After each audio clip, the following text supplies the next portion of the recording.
1h04, muito boa tarde, já estamos no ar com sala de redação com 30 graus de temperatura. A hora certa é de Schwalm. Economize com os painéis solares WEG da Metalúrgica Schwalm. Acesse pensouenergiasolar.com.br.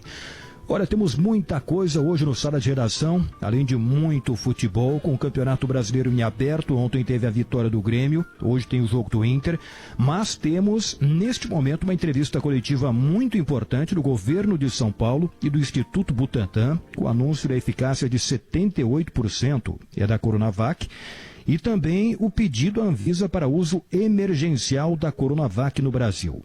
A Débora Cadermatori está com a gente aqui no Sala de Redação, na abertura do programa, para trazer os detalhes do que está acontecendo agora e o andamento, as notícias desta entrevista coletiva. Oi, Débora.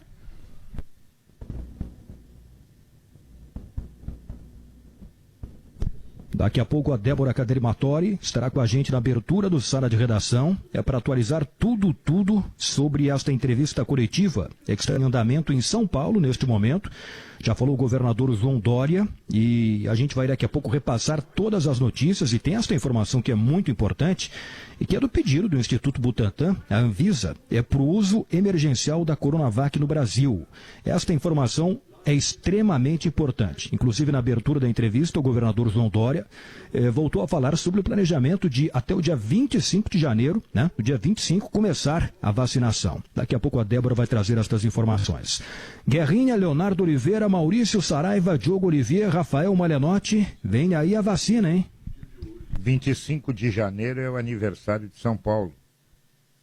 Aí esteja o presente, talvez, né? Que baita presente, hein?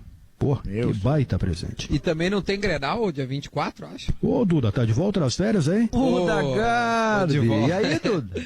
Tá com saudade de mim, não? Vocês estavam com saudade, mais ou menos? Já passou a saudade, claro. Não sei como é que é. Hoje, Duda, pode falar bastante, pela saudade tá liberado pra falar bastante, Duda. Duda coisa ficou boa, enchendo o saco do Renato. Entrevistando o Renato, enchendo o saco do Renato. Pô, quero mandar um beijo pra todo mundo aí que pôde, enfim, curtir a entrevista. Ontem ainda fui na Sport TV, mandei um abraço para todos vocês. Não sei se vocês viram, falei do Sala de Redação lá também. Enfim, foi muito legal a entrevista, tá no meu canal no YouTube, quem quiser acompanhar, uma entrevista muito legal com o Renato. Aliás, tem a segunda parte agora, na segunda, com o Santaninha entrevistando o Renato.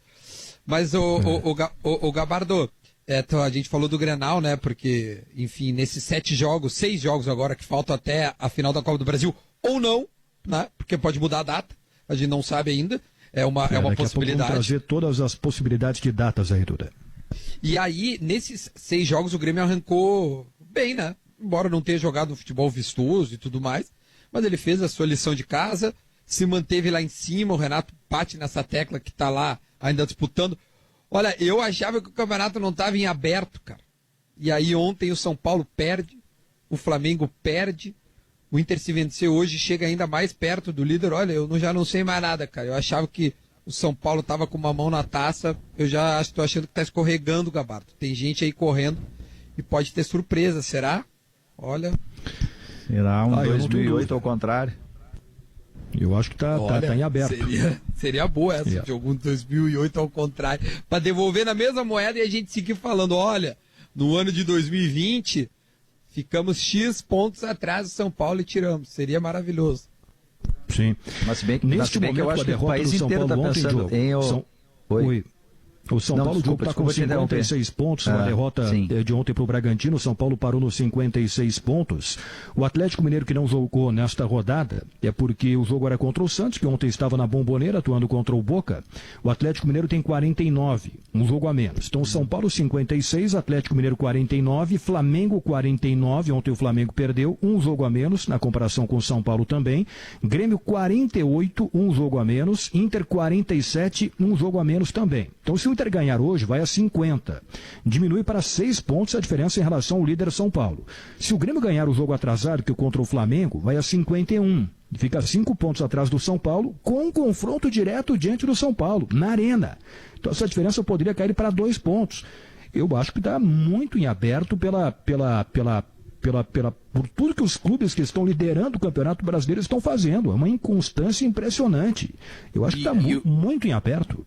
Não, e o São Paulo, né, na verdade, em tese, são 30 pontos, né, até o final do campeonato. Então, são 10 jogos, né, da forma como o São Paulo oscila, e ele vai ter os enfrentamentos com toda a turma de cima, né? Então, realmente é um quadro preocupante, né? Mas ainda existe um conforto de uma gordurinha que obviamente pode ser queimada, né, a cada rodada, né? Basta ele se atrapalhar, principalmente nesses confrontos diretos, né? E a última rodada do Brasileirão ainda é São Paulo e Flamengo, né? Então, se por um acaso tiver entre os dois aí esse osso, vai ser um grande jogo de final de campeonato, né? Esse é o grande lance. Eu fiz ali o exemplo do 2008 da pandemia. Diogo, esse é o grande lance do campeonato da pandemia, que é um campeonato instável. Já a liderança passou por várias mãos. Ninguém consegue encarregar uma sequência boa de jogos, pelos motivos óbvios. Mas o grande lance dessa reta final é o que o Marianotti observa. Há confrontos diretos. O Inter tem confronto direto com o São Paulo no Morumbi, o Grêmio recebe o São Paulo, o Flamengo pega o São Paulo. O campeonato está totalmente em aberto. É só a dupla fazer a parte dela. Eu fiz ali a referência de 2008 ao contrário, né? Porque isso, assim, em redes sociais, especialmente, o pessoal está falando muito. Claro que isso diz mais diretamente ao Grêmio, né? Porque era o Grêmio que estava 12 pontos na frente, depois o São Paulo passou. Mas vale para todos no sentido de tu ter um time que pretensamente era o campeão, indo muito bem, e daqui a pouco começar a perder e se atrapalhar e algum outro passar à frente, né? Vale para todos, embora o Grêmio esteja mais diretamente ligado pelo que aconteceu em 2008. O problema do jogo de ontem é que, além da derrota, passou uma impressão de que tem uma situação não tão confortável assim de vestiário, aquela discussão com o Tietê. Eu sei que palavrão e se xingar é uma coisa comum no futebol, né? O futebol não é um lugar de pronomes de tratamento, Vossa Excelência, Vossa Santidade. Mas aquela coisa do mascaradinho ali ficou... Sei lá, eu acho que passou um pouco do tom, né? Tanto que depois o Diniz disse que vão ter que resolver no vestiário, né? Que se tem que resolver, é porque há um problema. Mas é característico dele, né, Diogo? Léo, só para pontuar aqui o que o Fernando Diniz ontem falou para o Tietê, e aí eu já te passo a bola, Léo. Porque com os jogos sem público no estádio, o microfone ambiente está captando tudo, especialmente o que os técnicos falam, mas que os jogadores falam dentro de campo também. O Mano sabe bem disso. O microfone captou o Fernando Diniz xingando o Tietê quando o Tietê estava tentando falar com ele. E aí o Fernando Diniz falou assim: seu ingrato, pontinhos, seu perninha do, pontinhos, seu mascaradinho, vai se... Pô, foi pesado que o Fernando Diniz falou. Os dois primeiros era rima com Carvalho. Rimava com Carvalho, os dois primeiros palavrões. E no jargão do futebol, perninha é o cara que tá com soberba, é o cara arrogante, é o cara que tem a unha muito grande, entendeu? É uma perna. No jargão do futebol fala assim, fulano tá uma perna. É que o cara tá achando que é mais do que é. Mas o Diniz, ele é o cara que faz o Tietê jogador lá no Audax. E ele tem esse histórico, ele teve um embate com o Luciano também. O Luciano deu uma olhada pra ele assim, tá olhando o quê? Tá encarando o quê? Vai jogar. E teve uma história, eu tava lendo hoje pela manhã, não sei se foi no Globo Esporte, eu tava lendo uma matéria em que ele treinava o Audax, teve um jogo-treino com o Guarani, jogo-treino. E ele brigou com o árbitro, porque o árbitro não teria dado um pênalti. Aí deu aquela confusão, tiraram ele, botaram no fundo do campo, fica calmo aí, segue o jogo-treino. Aí deu um outro erro, ele invadiu o campo de novo. Ele tem essa questão que ele precisa trabalhar muito bem, ele é um técnico talentoso, mas o temperamento ele é muito explosivo. E ele é psicólogo, né, Léo? É psicólogo. Tu vê. Pessoal, vacina. Deixa eu dar um tempero aqui, Guerrinha, porque vem.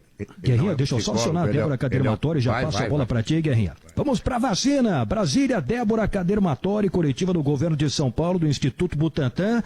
O que está acontecendo na entrevista coletiva agora aí, Débora?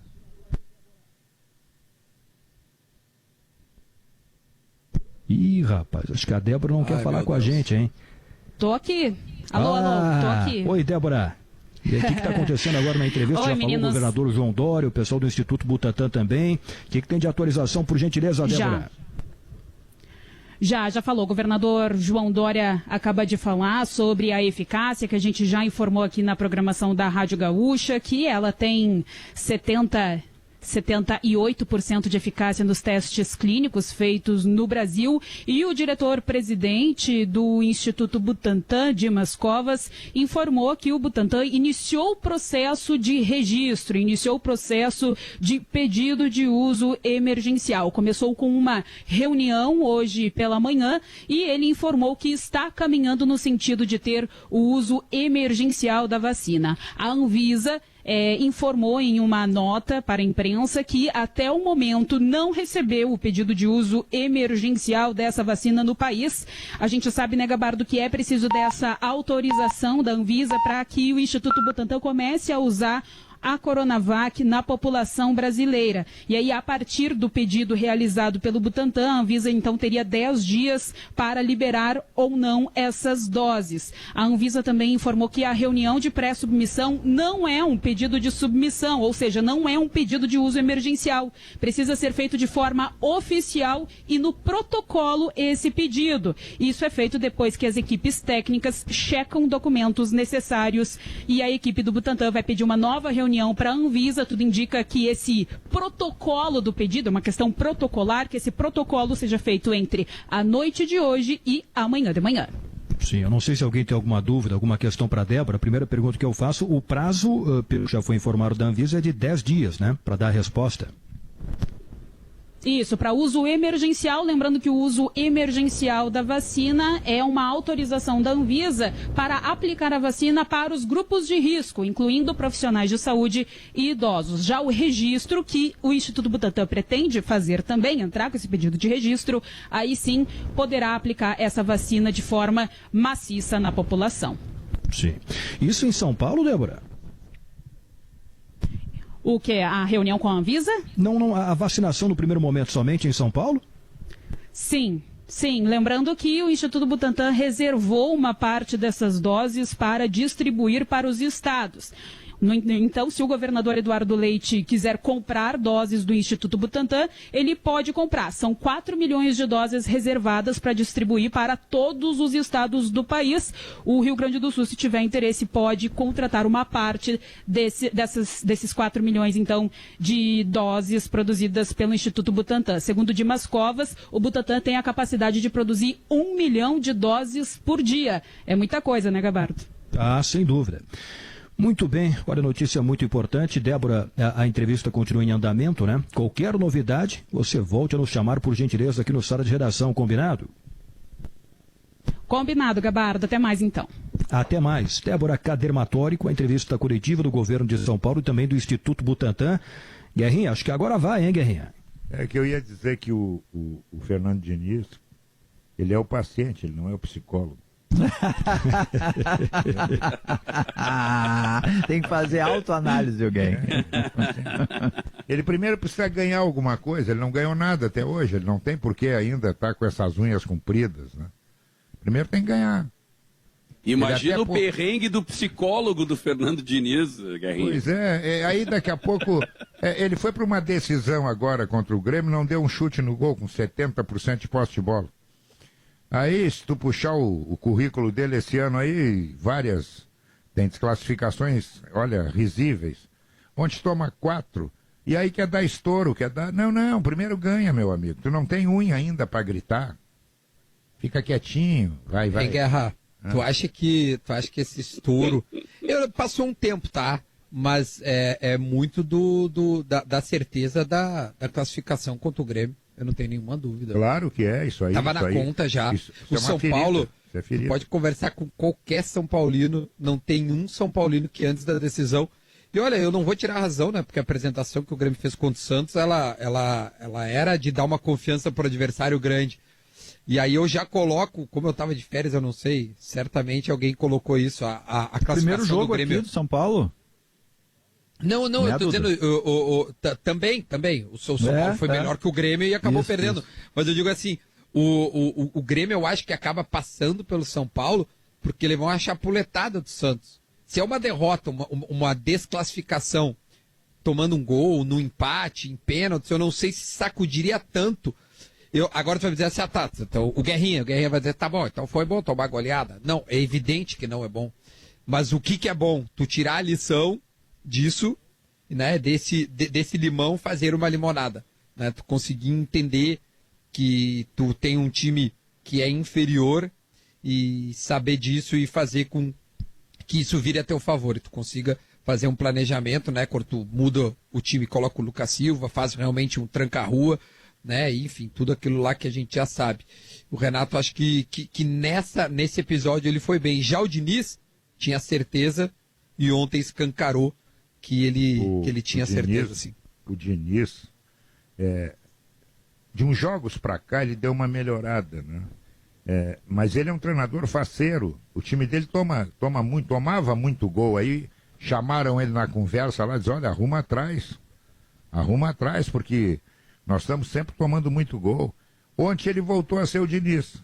Ele tomou gol de contra-ataque toda hora. Toda hora ele tomava gol de contra-ataque. E não fechou a casa, né? Ele ainda precisa amadurecer, entendeu? E tem muito a ver com a desclassificação perante o Grêmio. Essa é uma ferida que não vai fechar do dia para a noite, não. E deixa eu perguntar uma coisa antes, Gabardo. O Tietê foi pedido do Diniz ou o Tietê já estava no elenco do São Paulo e o Diniz chegou depois? O Tietê já estava. Já estava. Mas eles trabalharam juntos um tempo já, bastante grande. Isso. Tem um eles histórico. Foram naquele time vice-campeão paulista pelo Audax. E o Tietê vai pro Palmeiras, do Palmeiras vai pra Ucrânia e aí vem pro São Paulo. Mas ele vem, quando o Diniz chega lá, eles se reencontram, não foi um pedido dele. Isso aí é mais ou menos que nem o Pedro xingando todo mundo aqui no sábado. Tem mais ou menos parecido. Tem mais um detalhe que nós que vivemos o futebol sabemos de cor e salteado. Essa bronca pública daqui a pouco respinga no vestiário, nos amigos do Tietê. Sim. Entendeu? Porque muitas vezes o treinador, ele acha que está atacando uma pessoa e ele está atacando um grupo, os parceiros daquele jogador, diz, o homem sabe tudo, deixa na mão dele que ele resolve. E aí a bola começa a ferver e o cara dança. O Guerrinha, sabe que eu falei aqui sobre a pontuação, né? E a briga pelo título do Campeonato Brasileiro. A pontuação do São Paulo ainda é muito boa. Ele tá nesse momento com 7 pontos de vantagem para o segundo colocado. Um jogo a mais. Não é te atropelando, Gabardo, mas ele tem uma vantagem sobre o Flamengo. Não é vantagem, né? O Flamengo, o São Paulo também pega. O São Paulo pega a dupla Grenal e o Flamengo. E pega o Palmeiras também. E o Flamengo também tem os mesmos adversários. O Flamengo pega o Grêmio num jogo atrasado, tem o Inter, tem o São Paulo na última rodada e tem o Palmeiras ainda. Quer dizer, então quem está de gravata borboleta e se souber aproveitar vai encardir é o Atlético Mineiro. Sabe que eu ia falar isso, Guerrinha, pelo seguinte, a vantagem do São Paulo é boa, mas o que eu acho que que traz uma preocupação muito grande, esse aspecto emocional do São Paulo, né? Teve a eliminação, teve a confusão de ontem, a derrota, mas esse problema aí do Fernando Diniz com o Tietê. Olha, eu acho que no aspecto emocional o São Paulo não chega bem para a reta final do Campeonato Brasileiro. E hoje, nesse momento, é difícil apontar-se um grande favorito para ganhar o título brasileiro. Acho que o Atlético Mineiro continua na briga, o Flamengo com o Rogério Ceni está decepcionando. Ontem perdeu, né, para o Clássico, para o Fluminense, e me parece que se o Grêmio e o Inter tiverem vitórias consecutivas nos próximos jogos, olha, não sei se nesse Grenal do dia 24 de janeiro a gente não pode ter um dos dois chegando no final até brigando pelo título. Se pegar o caso do Inter, e o Inter com todos os problemas que teve, o Inter tem o Ceará hoje, o Goiás em casa no final de semana, e depois tem o Fortaleza em casa também no outro final de semana. Se o Inter ganhar esses 3 jogos, vai a 56. O Grêmio, se ganhar as próximas partidas também, vai pegar um Palmeiras aí envolvido em Libertadores. Eu não sei, eu acho que a dupla Grenal também não pode ser descartada, hein? E domingo, Gabardo, tem São Paulo fazer uma campanha fora da curva, né? Ganhando muitos jogos em sequência. Domingo, Diogo. Domingo tem São Paulo e Santos.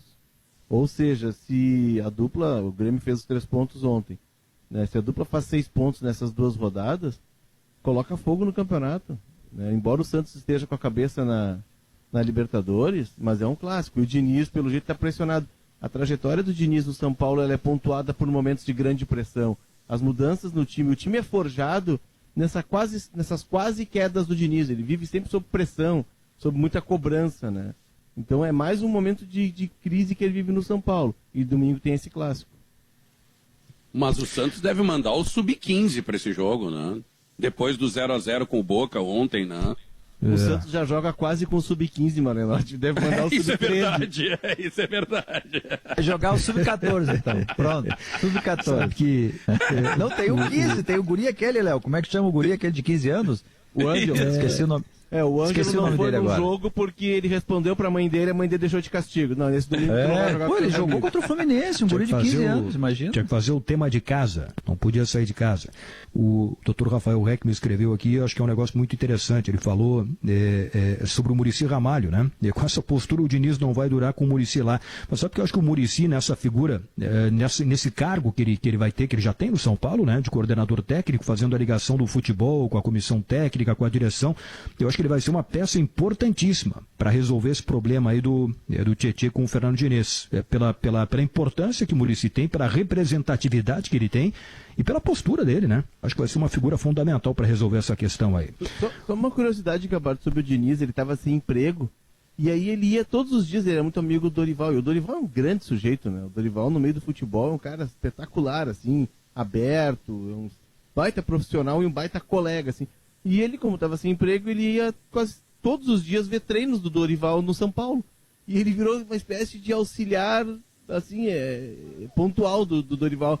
Ele começou a ajudar o Dorival nos treinos, a participar dos treinos, e sem salário, sem vínculo, mas de estar participando. Ele é um cara fora da curva, o Diniz, né? Ele foge um pouco do padrão que a gente está acostumado no futebol, embora o padrão seja de muita pressão, de muita cobrança, de muito nervosismo, mas o Diniz é um cara que foge um pouco além dessa curva.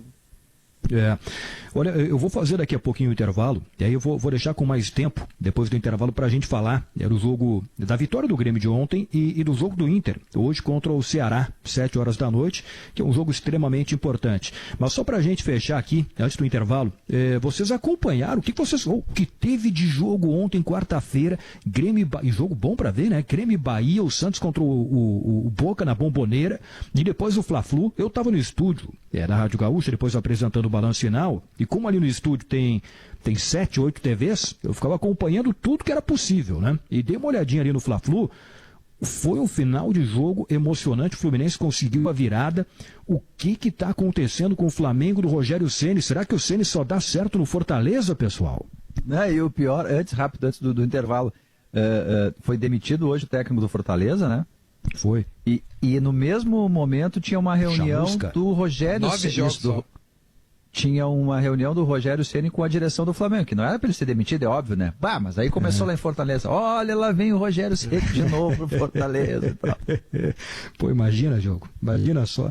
Mas é incrível, né? Porque quando o Rogério Ceni saiu para ir pro Cruzeiro, do Fortaleza para ir pro Cruzeiro, todo mundo já imaginava que não daria certo pela bagunça do Cruzeiro. Mas agora no Flamengo, né? Se acreditava que, e ainda pode dar certo, evidente, mas o começo dele é muito ruim. Foi eliminado da Libertadores, foi eliminado da Copa do Brasil e pelo jeito não vai ganhar o Campeonato Brasileiro. É um mistério o que acontece com o Rogério Ceni, que vai tão bem no Fortaleza e aí vai para clube grande e acaba não conseguindo confirmar, né? 1h27, eu vou para o primeiro intervalo do Sala de Redação. E aí depois vamos falar com calma da vitória do Grêmio contra o Bahia e do jogo do Inter hoje contra o Ceará. Gimo, a linha mais completa de inseticidas do Brasil. Zafari Bourbon, Ruder Segurança, sua confiança faz a nossa força. Ar-condicionado é na Frigelar, seu centro completo de climatização. frigelar.com.br. Grupo IESA, vamos juntos. Suco de uva integral Aurora. Além de delicioso, faz bem. Banrisul Digital. Resolva o que quiser sem precisar sair de casa. A hora certa, 1h28 de Schwalm. Economize com os painéis solares WEG da Metalúrgica Schwalm. Acesse pensouenergiasolar.com.br. Fique ligado aí que nós já voltamos com Sala de Redação. Bom Ruder, Frigelar, Grupo IESA, Aurora e Banrisul Digital com Sala. Deixa eu dar mais uma passada com a Débora Cadermatori, com a entrevista coletiva do governo de São Paulo e do Instituto Butantan. A coletiva que comprovou, né, que anunciou a eficácia de 78% da Coronavac. Débora, as últimas informações, por gentileza. O diretor-presidente do Instituto Butantan, Gabardo Dimas Covas, informou que não vai fazer o pedido de registro da Coronavac, vai fazer apenas o pedido de uso emergencial da vacina. No uso emergencial, apenas os grupos de risco são vacinados e com o registro é possível fazer a imunização em massa. Dessa vez, vai ser apenas o pedido de uso emergencial. O registro vai ser feito pela farmacêutica chinesa Sinovac, que desenvolve a vacina junto com o Butantan. O Instituto também informou que iniciou junto à Anvisa esse processo, o rito de pedido de uso emergencial dessa vacina no país. Uma reunião nesta manhã deu início a esse processo. A Anvisa informou que o pedido ainda não foi feito de forma oficial, no protocolo, e que a reunião de pré-submissão não é um pedido de submissão que precisa ser feito de forma oficial. Isso é feito depois que as equipes técnicas checam documentos necessários. Tem todo um rito, para fazer esse pedido de uso emergencial. A equipe do Butantan pediu uma nova reunião para a Anvisa e, segundo o diretor-presidente do Butantan, o protocolo oficial do pedido deve ocorrer entre hoje à noite ou hoje à tarde e amanhã de manhã. Portanto, essa oficialização, essa entrega do papel mesmo, ocorre entre hoje e amanhã, informou Dimas Covas, diretor-presidente do Instituto Butantan. Gabardo. Muito obrigado, Débora. Vida Sólida por Natureza. Fundação Escola Superior do Ministério Público FMP Direito para a Vida. Acesse o site fmp.edu.br. O Duda Garbi Grêmio 2, Bahia 1. Teve VAR, teve gol anulado do Bahia, aquele gol do Gilberto. Foi um jogo duro, foi complicado, foi sofrido, mas uma vitória extremamente importante, hein, Duda? Muito. Quando tu olha na tabela, então tu vê mais valor ainda. Eu acho que tem algum ponto que a gente pode colocar, que é o Wanderson, o lateral direito. E a resposta do Renato até coloca na coletiva, deixa uma interrogação ali quanto às câimbras, que ele tem um histórico de câimbras e tudo mais. Que o guri já teria na base esse histórico, que enfim, acabou levando para o profissional isso, E ele vai ter que resolver. Mas nos assim, jogos, tecnicamente... Nos dois jogos que ele teve a oportunidade no jogo principal, os dois ele teve que sair com câimbras, porque foi uma pena. Claro que é um garoto, mas ele tá pintando muito bem. Em 2 jogos ele tem uma assistência e um gol. Uma capacidade ofensiva muito boa, O Orejuela parece ser página virada, Acho que sim. Até já tem Galo falando nele, Flamengo, outros times. Então, o Orejuela, pelo jeito, depois que perdeu a sua prioridade, embora tenha tentado, O Grêmio perdeu. O Grêmio ia pagar. Mas aí quando tu olha o Wanderson jogando com as características até semelhantes, Tu vê que, poxa, não precisava mesmo, Poderia investir nesse guri e é isso que o Renato vai fazer.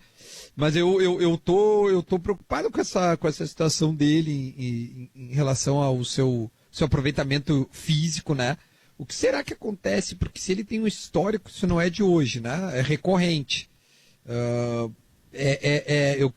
Eu até vou procurar saber com fisioterapeutas, com educadores físicos, a razão de uma sequência de câimbras. O que é isso? É músculo fraco? É não aguentar a dose da força, da intensidade de um jogo. Sim, do profissional, Do profissional, mas o Renato falou que tem um histórico, que a base ele já vinha mostrando essa, entre aspas, deficiência em ter câimbras. Eu não sei se isso é uma genética, de repente o cara, ele tem câimbras quando acontece, sei lá, alguma coisa. É curioso isso, cara. Eu fiquei bem... Eu fiquei atento a isso porque eu queria entender, porque eu não me lembro de alguém que tem câimbras recorrentes e não cura. Duda, eu nunca tinha visto isso. Tu sabe que ontem, no jogo de ontem, no primeiro tempo ainda, me chamou a atenção, no primeiro tempo ainda, tem um lance no finzinho do primeiro tempo, que ele vai ao chão e coloca as mãos assim na ponta do pé, como quem está começando a sentir uma câimbra. No primeiro tempo ainda, não era nem no final do jogo, E tem que ver mesmo, porque... Se não tem Orejuela, se o Léo Gomes é só no meio do gauchão e o Vitor Ferraz de vez em quando tem problemas musculares e tal, olha, daqui a pouco se abre para ele um jogo importante decisivo. O bom disso, Diogo e tudo, e o resto do pessoal, é que dá para corrigir, O mais importante que é futebol, ele tem. Problema muscular dá para resolver, Agora, bola no corpo ele tem. Mas é de ir atrás para entender. Eu tenho um amigo meu que não joga nada, tem dores musculares todos os dias. Não adianta. Não adianta, cara. Não joga nada, quer dizer, né? O cara que joga alguma coisa, isso aí dá para resolver. Daqui a pouco dosar um pouquinho. Ele ainda tá no ímpeto, entendeu? De quem subiu, né? E tá pode ser psicológico, né? Claro. Pode ser psicológico. Daqui a pouco bota no lugar. Mas esse foi, só para até encerrar do Grêmio, o Inter joga hoje, pra gente passar a bola. Mas eu acho que o Wanderson, de novo, é um capítulo, assim, um episódio dos jogos de Brasileirão. Já tinha sido assim contra o Atlético Goianiense, né? Aí repete a dose agora. É de novo um cara da base que vem, que se apresenta, que pode ser solução. O Rodrigues, em outro momento, já foi, né? O reserva imediato da zaga e resolveu. Contra o São Paulo foi super bem. E eu acho que mais uma vez o Grêmio prova que a base não adianta, cara. A base, quando tu olha pra ela, quando tu dá carinho. Óbvio que o guri tem que ser bom, eu não sou louco também. Sim. Mas sobre o jogo de ontem, Duda, o Bahia dá toda a pinta de que vai cair, sabe? Aquele time que tá... Tudo dá errado. E o Goiás tá subindo, né, Guerrinha? Mas eu acho que a briga é uma posição só. O Goiás tem uma tabela. O Goiás, meu senhor de Deus, o Goiás pega o Atlético, pega o Inter, pega o Flamengo. O Goiás ele vai ter que fazer chover para cima, e aí não é muito fácil fazer. Agora, o Bahia ontem toma aquele segundo gol, a bola bate aqui, bate ali, o goleiro tira, ela sobe, cai lá dentro.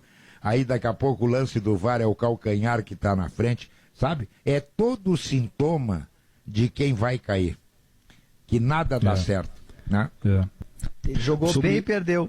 Ele jogou mas melhor agora e perdeu. Mas o Botafogo é inacreditável, Guerra. Para mim, o Botafogo é uma coisa assim... Esse aí caiu. O Botafogo está contratando treinador para não cair para C. Entendeu? Esse time que ele tem nele, esse time do Botafogo hoje é candidato a cair na B. Na B, na A já caiu. Não, e um dos lances assim que deu para enxergar direitinho assim quando um time está fadado a desgraça no final do campeonato foi o segundo gol do Inter contra o Botafogo, né? Na clássica atrasada do zagueiro, que os caras estão olhando tudo, olhando para o lado, o outro olhando para o outro, ninguém ligado no jogo, e o Yuri Alberto faz o gol da virada do jogo. Aquele lance ali eu tô para dizer que o Botafogo caiu ali. Eu também. Eu cai também. nesse jogo aí. Isso aí. Ali é a pá de cal. Tem mais, o Botafogo tá cumprindo o roteiro da queda, porque teve esse episódio do Marcinho. O Marcinho foi um jogador lateral direito que até na seleção esteve com o Tite, depois teve uma série de lesões, voltou a jogar recentemente, teve seguidas lesões sérias no joelho. Aí teve a questão do atropelamento, né, que morreu um casal e ele estaria dirigindo o carro e fugiu do local. Então, assim, tudo isso a gente nos remete, por exemplo, a gente acompanha muito de perto a questão do Inter 2016, sempre tinha problemas extracampo, talvez não nessa magnitude, assim, nessa gravidade, mas sempre tem problemas extracampo que tem briga em treino, e isso vai minando o ambiente e vai fragilizando ainda mais um time que tecnicamente é cheio de limitações. E ontem eu fiquei assustado com o Bahia, e o Bahia fez um jogo correto, fez um jogo aplicado, mas eu fiquei impressionado no Bahia com a limitação técnica de alguns jogadores. Tem jogadores no Bahia, o Thiago, que é o menino que o Dado Cavalcante trouxe do Sub-23, que é atacante pela esquerda, ele simplesmente não se completa como jogador, né? Não sei se ele estava muito nervoso, era a estreia dele. Ele botou o Rossi no banco, né, Léo? Foi uma surpresa. O Cleison, né? O Cleison, né, também. Né, o Cleison joga pela esquerda, isso. O Cleison que joga pela esquerda. Mas assim, um jogador jovem, estava nervoso e não conseguia se completar.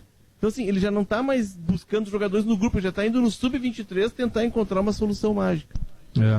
Sobre Grêmio e Palmeiras, confusão de datas. O Gabardo, eu recebi aqui um WhatsApp de um amigo meu que é médico, no caso do Wanderson, e ele pergunta assim: esse menino já fez uma avaliação para má formação vascular, produção excessiva de ácido láctico? Eu não sei se fez, mas muito provavelmente o Grêmio vai agilizar isso, né? Porque esse problema dá para resolver. Né? Sim, certamente o Grêmio vai fazer uma investigação completa a partir de agora, né? E o que é fundamental porque, repito, né, ele é bom jogador, está pintando muito bem. E daqui a pouco pode ser o lateral direito do futuro do Grêmio. Sobre as datas de... Só para completar rapidinho, Marco Antônio Souza, nosso colega, ex-colega de GZH, nosso colega jornalista, lembra aqui que o Arthur passou pelo mesmo processo de câimbras no início da carreira. Sim, sim. Olha, sobre as datas de Grêmio e Palmeiras, nesta confusão... O Wanderson vai para o Barcelona.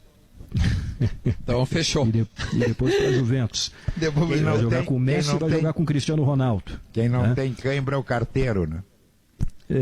Cãibra é coisa de bom, então. Carteiro caminha.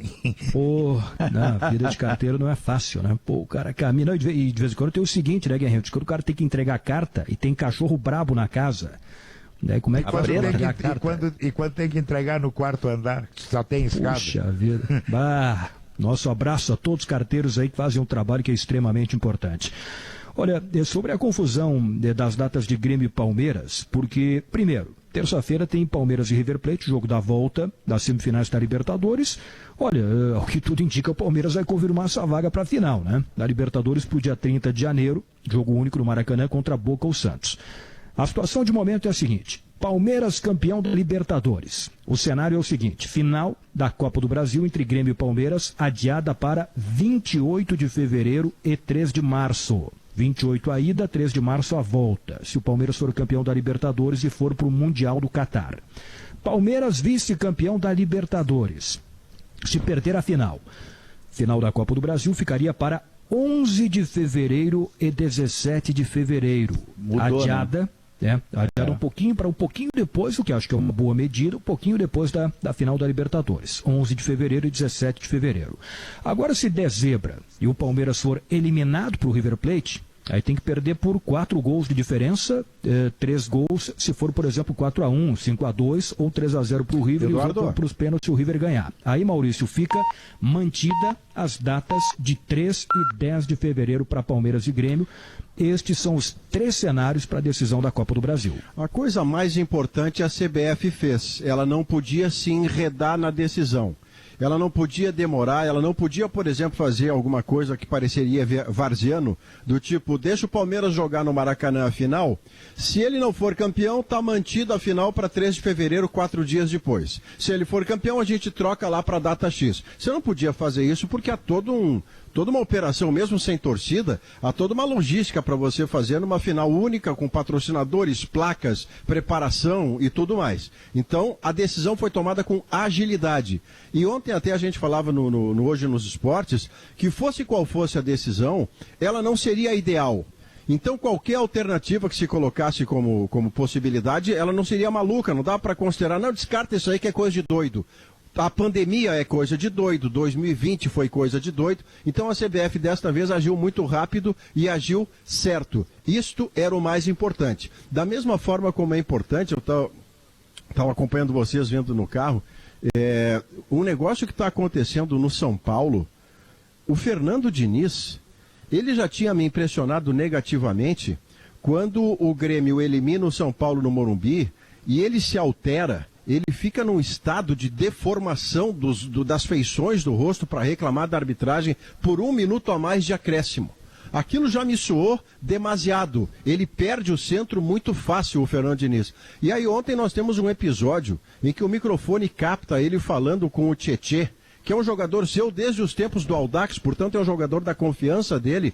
E olha, Eduardo, eu não sou da Liga das Senhoras de Santana, eu sei que o palavrão tem no contexto do futebol uma parte que é a sua comunicação, é parte da linguagem do futebol. O palavrão não é assim, escuta, me passe por favor a bola pela direita quando eu avançar, as coisas acontecem no outro tom. E o futebol compreende a linguagem com o palavrão incluído. Mas para tudo na vida e no futebol tem limite, Eduardo. O que o som subiu ontem do Fernando Diniz falando ao Tietê, isso é de um destempero que talvez explique por que o Fernando Diniz ainda não tem faixa no peito e por que em algum momento os times que ele dirige desandam. Não, foi muito exagerado. Muito mesmo. Maurício, 1h47, vamos falar um pouquinho do jogo do Inter hoje, às 7 horas da noite, contra o Ceará, no Castelão e Fortaleza. Outro dia eu estava elogiando aqui esse trabalho de transição, que eu acho que foi muito bem feito, né? Entre a direção que saiu e a direção que entrou. É verdade. Mas agora tem que ver dentro de campo, né? Se vai funcionar, se o Inter vai bem. É o primeiro jogo da nova direção do Internacional. O que dá para esperar para hoje à noite, Maurício? Eu tenho a impressão que os primeiros passos positivos dados pela nova direção, eles incluem o sonho e a esperança da vitória hoje à noite. Porque não teve turbulência, né, Eduardo? Teve troca de comando, havia essa perspectiva de Abel fica ou não fica, e o novo presidente e o vice-futebol, João Patrício Hermann, eles conseguiram fazer as coisas acontecerem sem ruptura, sem turbulência, nada disso. Então, com essa tranquilidade, com a manutenção do Abel, com um time tão titular quanto possível, ele só não é mais titular porque o Thiago Galhardo tomou um dos cartões mais infantis que eu vi na minha vida profissional lá contra o Bahia. Ele tem que sair, o juiz diz por onde ele tem que sair, ele insiste que vai sair por onde quer e toma o terceiro cartão. Então joga o Yuri Alberto hoje. E na verdade há um dilema colocado no Inter que ele não precisa existir, né? Ou o Galhardo ou o Yuri Alberto, não, podem jogar os dois. Hoje o Galhardo, o Yuri Alberto vai jogar na dele e o Caio Vidal, que acabou de fazer uma grande atuação contra o Bahia, foi a melhor partida dele, o Caio Vidal está mantido no corredor direito. Tá bem escalado o Inter, Marenotti? Olha, a única divergência que eu tenho mesmo é na não utilização do Heitor pela lateral, né? O Abel vai insistir com o Rodinei e a gente sabe que o Abel tem essa ideia mesmo, né? Eu acho que tirando isso, a manutenção do Praxedes no meio me agrada, né? Eu acho que essa gurizada que está entrando, pedindo passagem no time titular do Inter é um fator que tem que ser trabalhado com o maior rigor possível. Acho que é importante mesmo o Caio Vidal ser mantido no time. É uma aposta do Abel, né? A gente não conhecia esse atleta até então. Me parece que o Internacional hoje, além de fazer a primeira partida de 2021, o fator mais importante é que é a primeira partida da era Barcelos, né? E a gente sabe que as circunstâncias fazem com que o Internacional e todos os times brasileiros estejam se adequando ao calendário de 2020 ainda. Então, obviamente, o Barcelos pega esse barco ainda navegando da gestão do Medeiros, né? Mas a transição foi muito boa. Eu acho que existiu uma colaboração muito grande do próprio Marcelo Medeiros em fazer essa transição da forma melhor para o clube, né, para o Internacional, e hoje eu realmente consigo acreditar numa vitória do Internacional, né, até para quebrar esse histórico de que o Inter ainda não venceu o Ceará no Castelão, né? São 11 jogos, né? São 10 derrotas, 10 empates, e a única vitória do Inter no Castelão foi em 2017 jogando a Série B, né? Então não conta para a estatística da Série A. Então acho que hoje poderemos, né, enxergar a primeira vitória do Inter no Castelão por um campeonato brasileiro da Série A, e isso realmente vai vir numa boa hora mesmo. Sim. Agora, olhando, se o Inter ganhar esse jogo hoje do Ceará, o Inter tem uma sequência boa de partidas, até o jogo aqui, até o confronto contra o São Paulo. O Inter tem o Ceará hoje e depois tem 2 jogos no Beira-Rio, contra o Goiás e contra o Fortaleza. Olha, o Inter tem aí 3 jogos para ganhar, hein? Ceará, Goiás, Fortaleza. Se o Inter ganhar esses 3 jogos, bom, aí vai para uma sequência pesada pela frente, onde tem o São Paulo no Morumbi e o Grenal no Beira-Rio. Mas esses 3 jogos é que vão definir o futuro do Inter no Campeonato Brasileiro nessa reta final. Dessa sequência, Eduardo, o jogo mais difícil é hoje. O Goiás está em ascendente, mas é dentro do Beira-Rio o jogo. O Fortaleza acaba de demitir o treinador, o Grêmio vai ter vai enfrentar o Fortaleza no fim de semana, sem treinador ou estreando um técnico que vai ter feito 2 treinos. E o Internacional logo adiante vai pegar esse mesmo time. Então hoje é o jogo mais difícil, porque inesperadamente o Ceará está na primeira página da tabela. O Guto Ferreira, e até o Guerrinha dava uma explicação quando nós falamos, se não me engano, ontem ou anteontem desse assunto, rapidamente, de que na cultura do clube, todo treinador acaba vindo para o Internacional e ficando mais defensivo do que é fora do Inter. Pois o Guto Ferreira no Ceará joga com 2 volantes, 2 velocistas do lado, o Vinícius por dentro, que hoje é Vina, armador, e um centroavante de referência. Hein? E laterais apoiadores, Diogo. Então esse Ceará que está na primeira página é uma surpresa, mas é uma surpresa consistente. O jogo de hoje é o mais difícil dessa sequência de 3 aí, que ainda tem Goiás e Fortaleza. E um clube está bem organizado, não atrasa salários, consegue contratar jogadores de nível médio, mantém o treinador. O Guto Ferreira, ele já esteve para cair, ele teve uma sequência de derrotas ali, depois que ele perdeu o campeonato estadual, tinha ganhado a Copa do Nordeste e perdeu para o Fortaleza do Sênior o campeonato cearense. E aí ele emenda algumas derrotas e fica perto da zona do rebaixamento. Mas o Ceará não faz o que fez o Fortaleza agora e demite o técnico. Ele aposta no trabalho e está colhendo os resultados disso.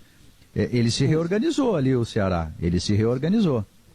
Um dos extremas do Ceará, ele é do Grêmio, o Léo Chu. E eu até fui procurar informações sobre ele, até alertado por um leitor. Olha, dá uma olhada no Léo Chu, que está jogando no Ceará, está com sequência. E eu fui atrás e eu conversei com o Jorge Macedo, que era executivo do Inter. O Jorge Macedo disse que ele ficou, claro, até setembro, outubro, ele não teve muita oportunidade, jogou muito pouco. Mas foi feito um trabalho de fortalecimento físico, porque o Léo Chu estreia como profissional no Ceará. Ele sai do Grêmio, do Brasileirão Sub-20, direto pro Ceará, praticamente. E ele acho que ele fez gol numa final, Léo. Ele faz gol na final, acho que na final do Sub-20. Jogando Sub-20, isso, e aí Sub-20. ele vai direto. Ele ia subir e aí o Ceará pede emprestado e ele vai pro Ceará. Ele estava no transição, na verdade, sem espaço. E aí o Ceará levou emprestado. Não jogou no profissional, né? Isso, ele não jogou no profissional. E ele ganhou de 4 a 5 quilos de massa muscular. E é interessante, ele é um extrema que joga canhoto, que joga pela esquerda. E geralmente eles jogam de lado trocado. E ele já tem 4 ou 5 assistências, tem gol. É um jogador interessante que, caso se concretize a venda do PP, é um jogador que daqui a pouco pode até furar a fila. E lá no outro corredor, o Fernando Sobral, o Leandro Sobral, não lembro do primeiro nome, eu sei que Sobral é Fernando, né? Sobral. Houve um momento do Campeonato Brasileiro ainda com o Cudê, que o Internacional cogitou a contratação dele. Quando perdeu, se não me engano, quando perdeu o Bosquilha, quando ficou sem o homem do corredor direito, chegou a cogitar, e era início de campeonato, chegou a cogitar a contratação deste Sobral, que joga no corredor direito, o Chu é do esquerdo, o direito é esse Sobral, e o centroavante, tem sempre um centroavante de referência. Às vezes é o Kleber, que começou o campeonato bem, foi para o banco, voltou a ser titular recentemente, e outras vezes é o Viseu, que teve uma lesão e está fora de combate. Mas é um Ceará que apoia com os laterais, o lateral direito é um atacante que vem de trás, tem uma zaga muito alta, eu não estou falando do Real Madrid, tá? Eu estou falando proporcionalmente ao que o Ceará consegue entregar. O Klaus, Maurício, o Klaus na zaga e o Charles no meio campo. E esse Sobral, o Inter tentou contratá-lo, Gabardo, antes de chamar o comercial, tentou contratá-lo quando estava naquela iminência do Edenilson sai, não sai, começou aquela boataria, e o Inter buscou o Sobral porque ele tem essa característica, jogador de área a área.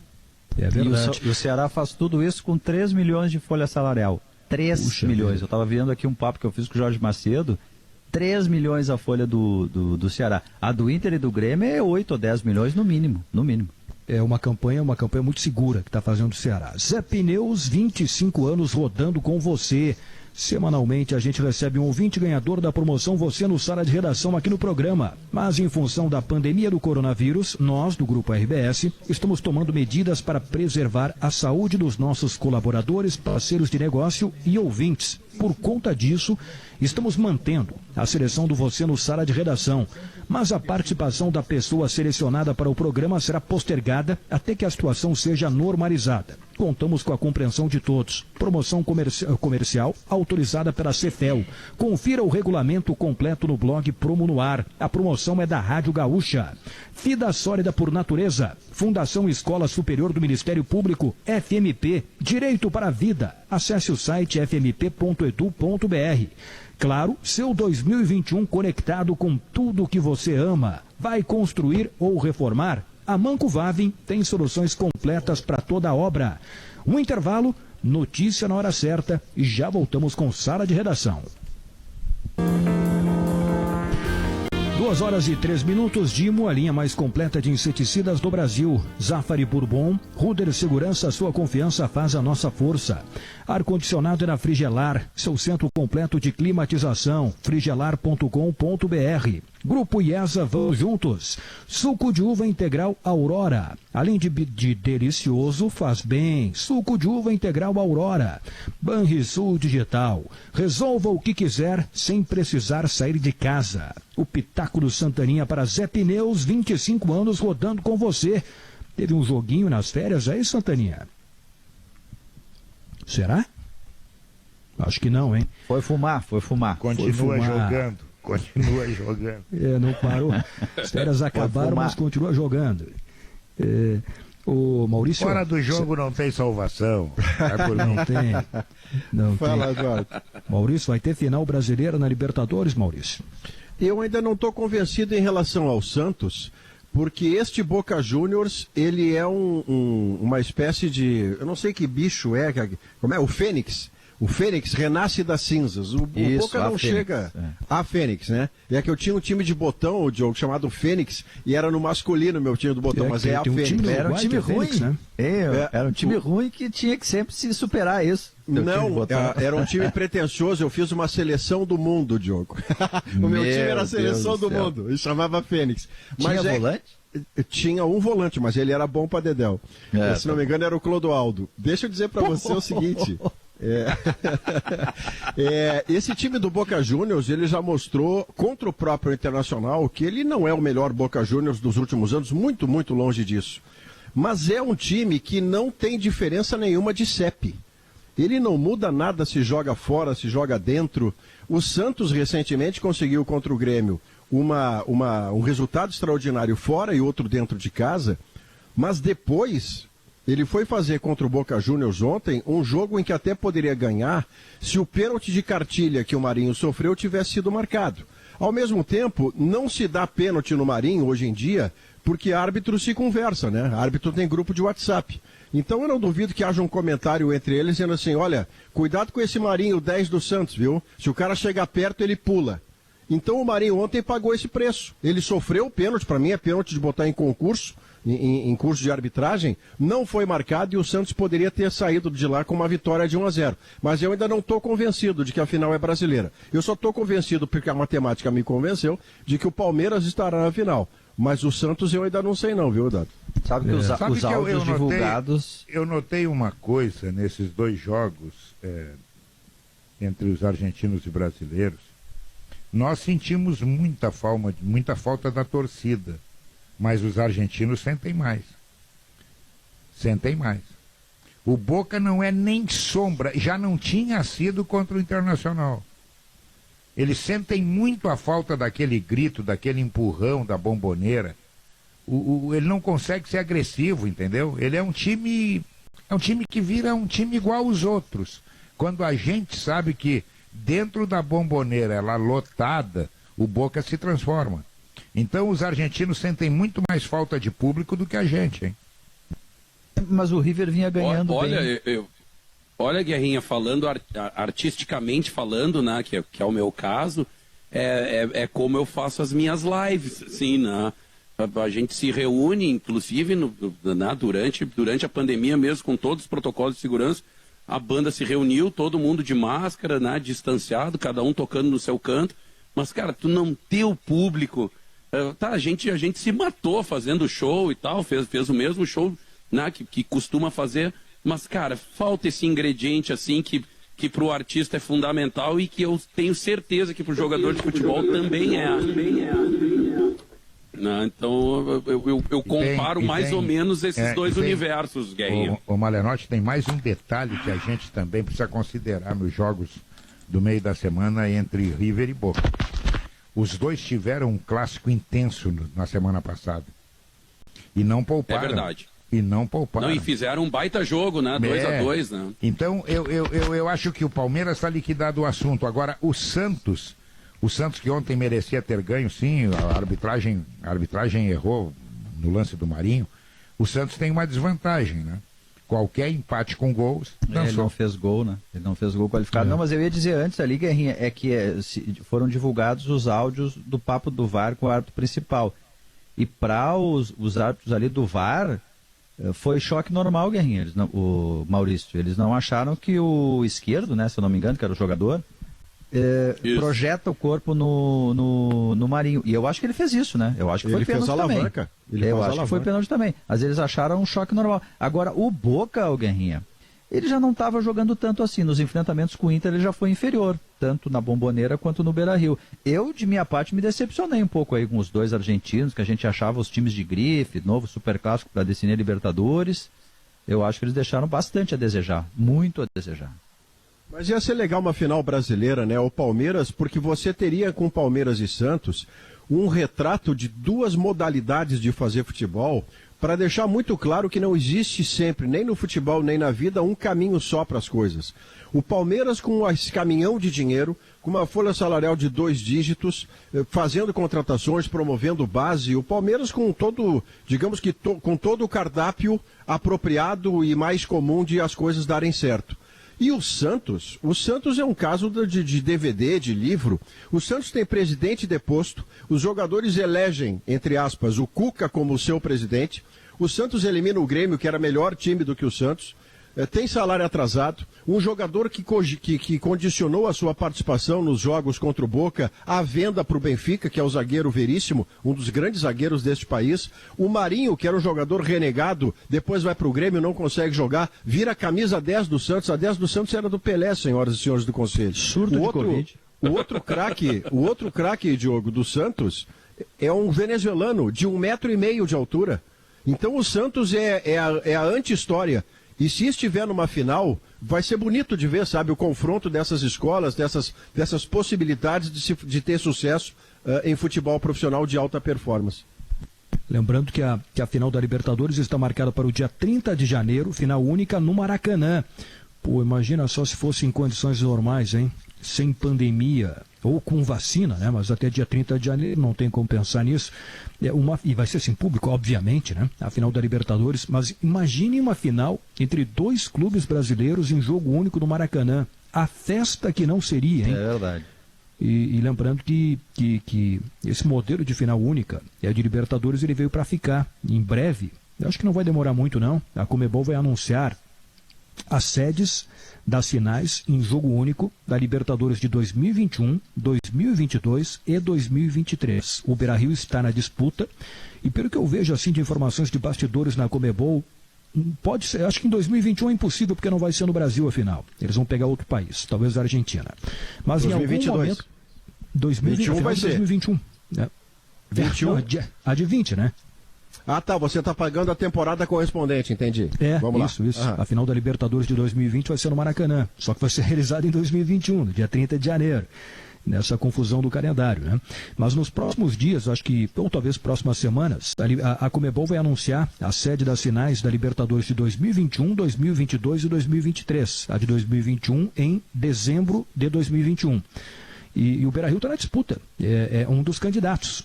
Tem como candidato aí São Paulo, Curitiba, Buenos Aires com a Bombonera, Santiago de novo. E, enfim, vamos ver qual vai ser a decisão. 2021 certamente não vai ser no Brasil, porque já tem essa de 2020 no Maracanã. Mas o que eu tenho escutado nos bastidores da Conmebol, Maurício, é que um dia, pode ser que não demore tanto, Porto Alegre vai receber esta final da Libertadores em jogo único, por várias razões. Pela qualidade dos estádios que tem, pela localização geográfica, pela tradição no futebol, que é levado em conta também. Então, eu acho que a gente vai viver essa experiência em algum momento de ter a final única da Libertadores aqui. Eu gosto da experiência desde que ela foi anunciada, viu, Eduardo? Eu lembro de discutir com o Lucianinho que está voltando de férias hoje nos esportes, fez a transmissão do jogo ontem. O Lucianinho, quando saiu a notícia, ele preferia o modelo jogo lá, jogo cá. Eu gostei porque em condições normais de temperatura e pressão, você transforma uma cidade da América Latina em capital do futebol do continente, com movimento turístico, com movimento da economia, com visibilidade, com tudo que já acontece, guardadas as proporções, lá na Liga dos Campeões da Europa. E mesmo tendo troca de sede em Flamengo e River Plate, foi um acidente de percurso tipicamente sul-americano, né? Nós tivemos que trocar uma sede de final de Libertadores. O estádio estava completamente lotado. Maurício. Oi. Até agora trocou a primeira, foi para Madrid, a segunda trocou, foi para Lima e a terceira vai ser sem público. Cara, a final da Libertadores ela nunca é como foi planejado. Mas aquela de Boca e River era em 2 jogos ainda, né? Não era uma final com sede única, né? Tem razão, mas daí acabou sendo sede única, né? E aí, sim. Foi, né? Na verdade não, né? Porque o primeiro jogo foi 0-0 na Bombonera, tô certo? E aí o segundo, que era para ser lá no Monumental, como foi 0-0 e não tinha, né, o gol qualificado, acabou ficando elas por elas em Madrid. Eu acho que foi isso. Acho que foi. A confusão foi do lado de fora do Monumental no segundo jogo, né? Quando atiraram lá, bomba, garrafa, dentro do ônibus do Boca, quando o Boca estava chegando lá no Monumental de Nunes. E depois, quando seria em Santiago, com todos os protestos, por uma série de razões lá, protestos políticos, a Conmebol mudou de Santiago para Lima, no Peru, o jogo do Flamengo contra o River Plate. Santaninha, teve jogo nas férias aí, Santaninha? Como é que foi? Não acreditava, sabe que eu fiquei... Caso Camargo? Sim, senhora. Cadê o... Pedro tá de férias. Cadê o Pedro Ernesto? Tá de férias, acho que tá no litoral aí, mas semana que vem vai estar de volta. É muito fácil ganhar dinheiro do Nelson e ficar de férias. Isso é inacreditável. Guerrinha, que saudade, Guerrinha. Que saudade, eu não sei o que é. Que saudade, Guerrinha, do antigo sala de redação, quando não havia essa putagem. Agora eu gostei. Santaninha, eu tô com saudade do Conrad, Santaninha. Inacreditável, a gente não pode entrar no Uruguai. Parece o time do Internacional que não entra na zaga do Grêmio. O D'Alessandro não entrou no Uruguai. Não pode? Não tá. Mas Eduardo, eu gostei do alter ego agora, maravilhoso, porque o Santaninha diz assim, o Duda, não sei quem é. Muito bom, Duda. Ninguém não conhece nada. É um caso de dupla personalidade. O Pelé e o Edson. Nesse programa o Santaninha só conhece o Guerrinha. E só, mais ninguém. Quantos quilômetros fizemos juntos, hein? Meu senhor. Acreditável. Agora, faz tanto tempo que a gente não vai que até duplicaram, Guerrinha. Vai chegar lá. Nós vamos chegar mais rápido. Vamos mais rápido. Quando abrir a fronteira, eu não saio mais do Conrad. Eu vou sentar naquela roleta e ficar girando. E fumando cigarro, Guerrinha, pelo amor de Deus, que saudade, Guerrinha. Que saudade. É o Pitaco do Santaninha para Zé Pneus, 25 anos rodando com você. Vamos para o último intervalo do Sala de Redação. Chegou o Gimo Álcool. Oi, Diogo. Desculpa, Gabardo. É que só quero dar uma informação rápida aqui, perdão de interromper nossos patrocinadores, só para não deixar passar. A gente falou lá atrás, o Léo lembrou do caso do Marcinho do Botafogo, né, que teve aquele acidente de carro. O Rodrigo, que tu conhece bem, o Maurício também, produtor do Esporte Espetacular, lá do Rio, é nosso ouvinte. Torcedor do Botafogo, ele está informando que o Marcinho foi indiciado por duplo homicídio culposo ontem. Olha isso. Puxa vida. E o casal faleceu, né? A mulher, inclusive, acabou morrendo depois do atropelamento. Notícia terrível. E outra notícia triste é o falecimento do jogador brasileiro, né? Da terceira divisão em Portugal, né? Alex Apolinário jogou na base do Cruzeiro. Problema cardíaco, né? Triste, né? Puxa vida, triste demais. Bom, chegou o Gimo Álcool 70 Aerosol, a proteção do álcool aliada à praticidade do aerossol. Gimo, qualidade comprovada. Quando as maçãs deliciosas e suculentas do Zafari encontram a sua nova receita de torta, a vida acontece. Zafari Bourbon, economizar é comprar bem. O top executivo era Ruder, a marca de segurança escolhida pelos gaúchos e pelos maiores empresários do estado. Procurando ar-condicionado econômico, conheça o split inverter da Springer Midea, que você encontra na Frigelar. Quem entende de ar-condicionado escolhe a Springer Midea e a Frigelar, frigelar.com.br.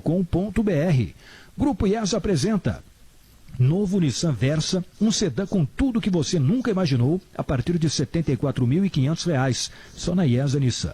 O suco de uva integral da Aurora, além de delicioso, é muito saudável.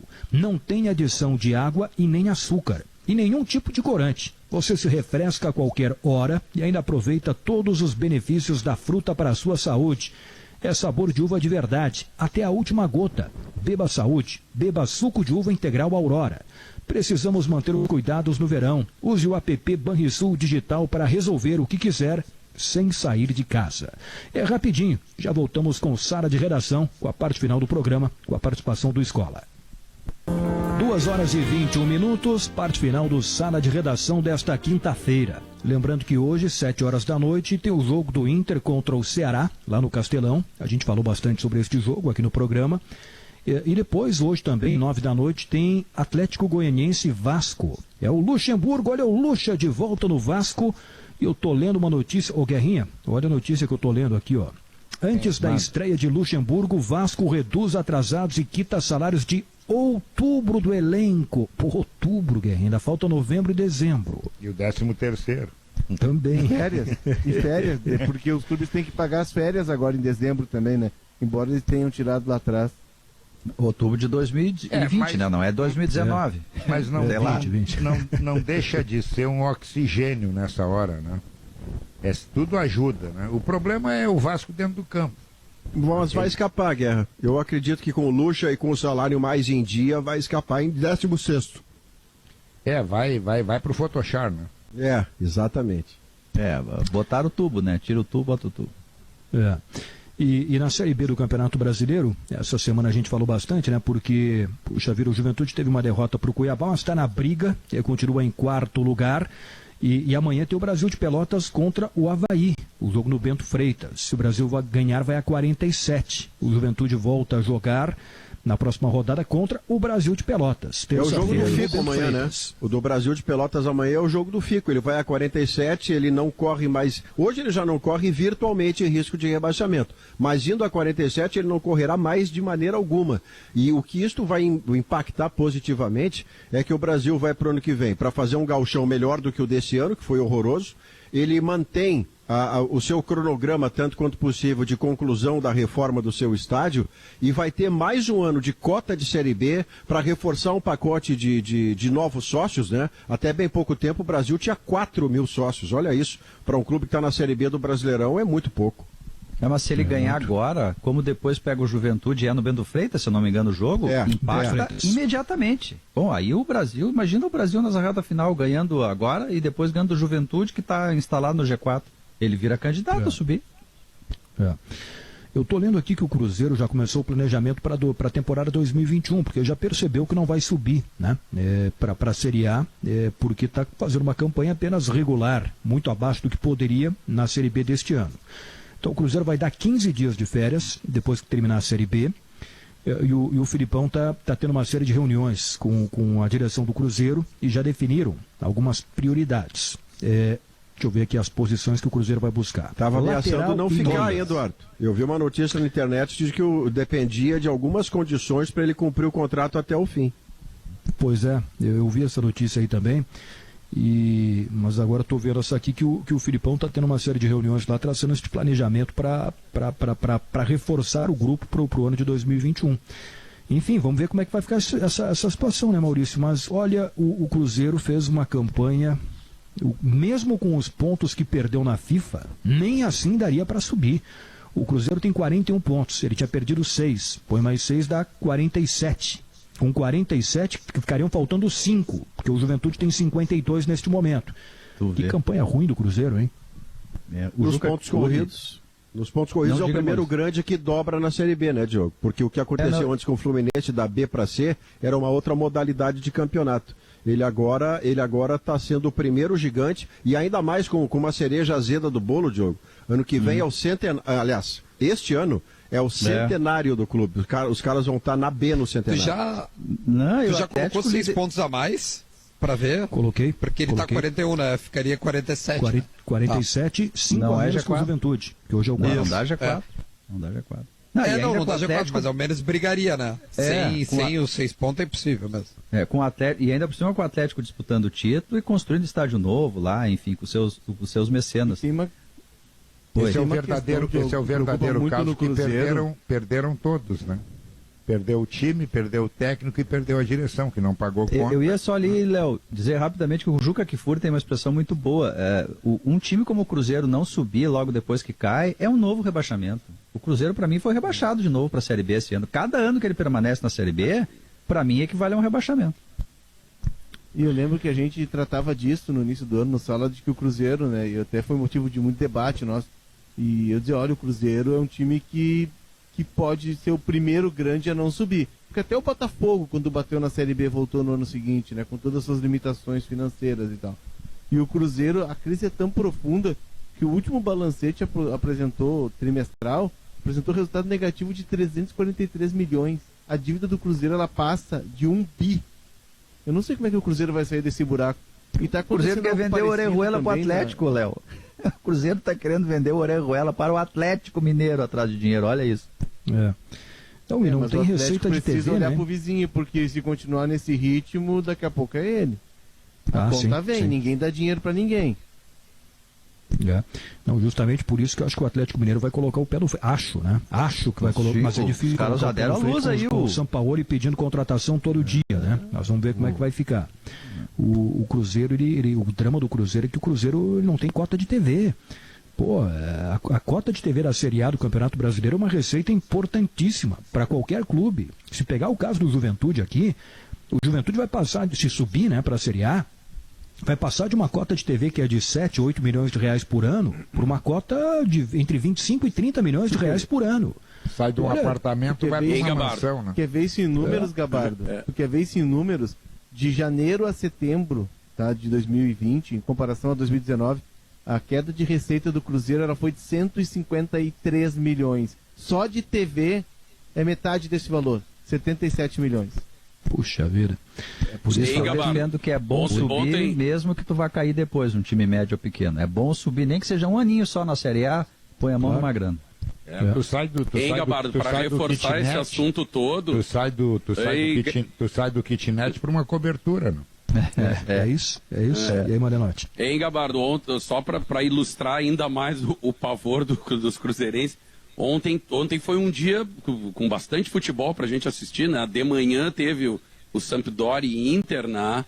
E a Internazionale de Milão, e aí o Vidal estava no banco, assim, e os caras passando a informação falaram, o Vidal agora, a Internazionale de Milão, realmente tem uma seleção, né, de grandes jogadores, e aí o outro complementou falando assim, é um grupo de investidores chineses né, que nessa temporada disponibilizaram 740 milhões de euros para as contratações e tal, e para o clube gerir o ano, né?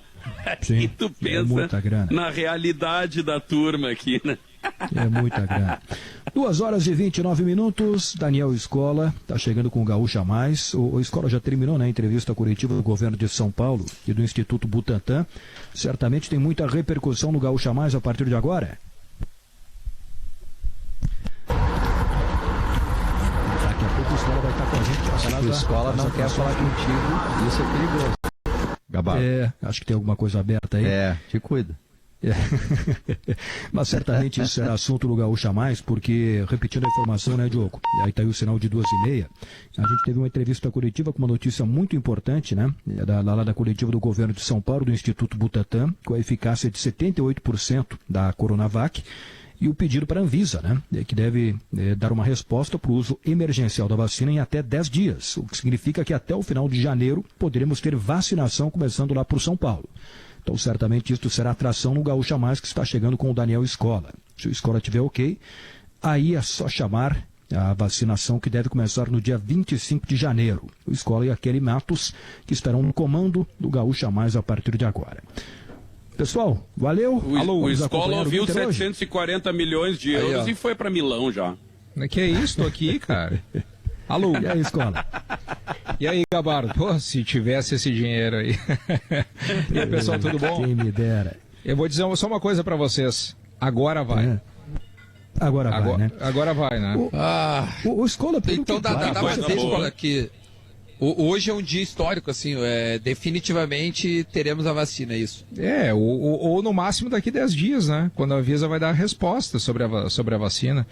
São alguns dias decisivos. Hoje é um dia importante, porque há o protocolo junto à Anvisa. Daqui a alguns dias, quando a Anvisa der a resposta, e 2, 3 dias depois, eu imagino não mais do que isso, quando as doses forem entregues ao Ministério da Saúde e ao governo de São Paulo para imunização da população, é isso. Sim. Mas hoje é um dia importante, né? Hoje é 7 de janeiro, um dia muito importante para o Brasil. É um dia histórico. Eu estava perguntando até para a Débora antes, essa vacinação, ela vai começar por São Paulo? Como é que vai ser, Scola? Não, o Butantan, a vacina a Coronavac, tá? Vai começar por São Paulo, mas vai haver distribuição no Brasil todo a partir do governo de São Paulo, tá? Sim. A vacina da AstraZeneca, que vai ser desenvolvida pela Fundação Oswaldo Cruz, vai ser produzida no Rio de Janeiro, entregue ao Ministério da Saúde, e o Ministério da Saúde faz a distribuição no Brasil todo. E aí, conforme os grupos de risco, tá? Para as prioridades na vacinação. É isso. Tá, mas a do Butantan vai começar primeiro, né? Sim. Olha, Aí e haverá produção para tanto, Escola. Digo assim, para os estados que quiserem entrar em contato lá com São Paulo. São perguntas que nós vamos fazer e tentar responder ao longo do Gaúcha Mais. Mas assim, tem algumas escalas de produção possíveis. Por exemplo, a Fundação Oswaldo Cruz promete entregar, já prometeu, 10 milhões de doses até o fim do primeiro trimestre deste ano. Ou seja, até o último dia de março, promete entregar ao governo federal 10 milhões de doses. Que é possível fazer com 10 milhões de doses a quase para vacinar a população inteira do Rio Grande do Sul. Mas vamos lá, não é o Rio Grande do Sul que vai receber todas as doses sozinho, né? Quem vai ser vacinado primeiro são idosos e profissionais de saúde. Essa é a escala normal que está sendo sinalizado pelo governo federal. E é fundamental. Olha, tem muita coisa, tem muita repercussão a partir de agora do Gaúcha Mais, até porque, como a Escola estava falando, é um dia de extrema importância nessa questão da vacinação. Sem dúvida. Sala de redação fica por aqui. Escola, é tudo contigo a partir de agora. Vem aí o Gaúcha Mais com Daniel Escola e Kelly Matos. Valeu,